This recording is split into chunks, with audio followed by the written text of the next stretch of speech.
Bonjour à tous, c'est Jean-Luc Haut sur sa chaîne YouTube. Aujourd'hui, nous allons parler des chantiers navals grecs de Skamaraga qui dirigeront la production du navire des forces spéciales, le Victa. Selon un communiqué publié par Skamaraga Shipyard le 21 janvier 2025, la société grecque a conclu un partenariat transformateur avec Subsea Craft, basé au Royaume-Uni, pour établir un centre d'innovation maritime en Grèce. Cette initiative vise à élever les industries navales et de défense grecques en combinant une technologie de pointe avec l'expertise locale. Au cœur de ce partenariat se trouve la production de la plateforme Victa, un navire polyvalent conçu pour les opérations des forces spéciales, capable de se déplacer à grande vitesse en surface et de naviguer sous-marine. Le Victa met en avant des capacités avancées de furtivité et d'autonomie dans les opérations navales.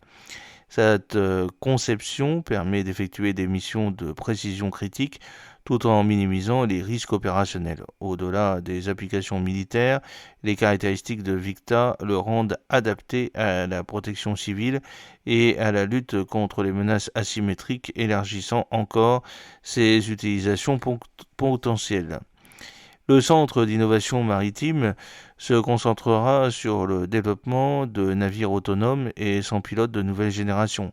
Cette collaboration devrait renforcer les capacités technologiques des chantiers navals de Skamaraga en le positionnant comme un acteur clé de la production navale avancée et de l'innovation. L'initiative vise également à renforcer l'industrie de la défense grecque en offrant aux ingénieurs et chercheurs locaux la possibilité de s'engager dans des projets révolutionnaires.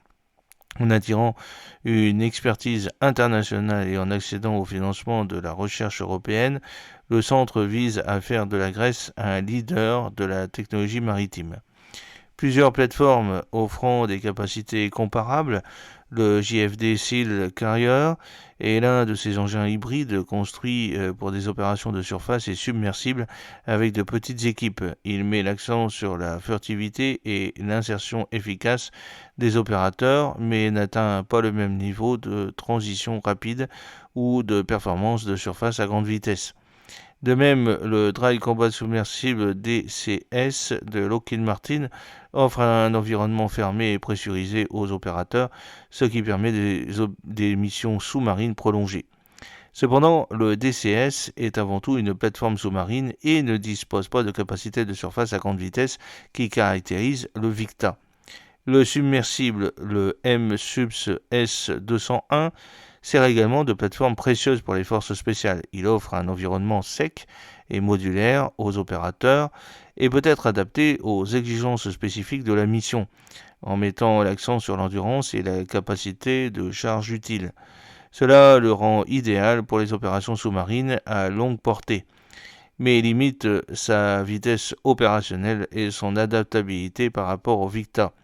Parallèlement, les dispositifs de propulsion des plongeurs, tels que ceux du STIDD, sont adaptés à la mobilité sous-marine individuelle à courte portée.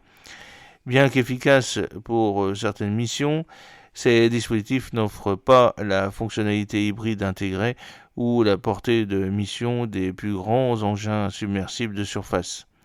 D'autres plateformes spécialisées comme les submersibles de Triton offrent des capacités opérationnelles en haute mer et secrètes adaptées à des scénarios spécifiques. Ces véhicules privilégient la sécurité et l'endurance de l'opérateur, mais ne sont pas conçus pour des opérations hybrides impliquant un transit de surface à grande vitesse. J'espère que cette petite vidéo vous a plu. N'oubliez pas de cliquer sur le pouce pour la promouvoir, de vous abonner si ce n'est pas encore fait et de partager cette vidéo sur vos réseaux sociaux. A très bientôt, fidèlement, Jean-Luc O.